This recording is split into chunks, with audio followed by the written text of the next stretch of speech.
Welcome to Fluent Phonics.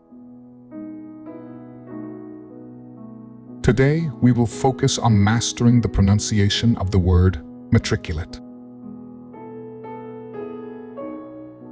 Matriculate. Matriculate. Matriculate.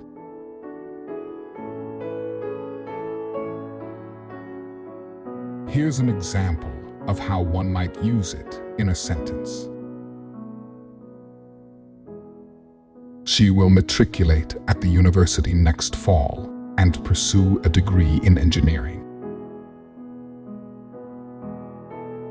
Matriculate means to officially enroll or register in a college or university program in order to pursue a degree or certificate in a particular field of study.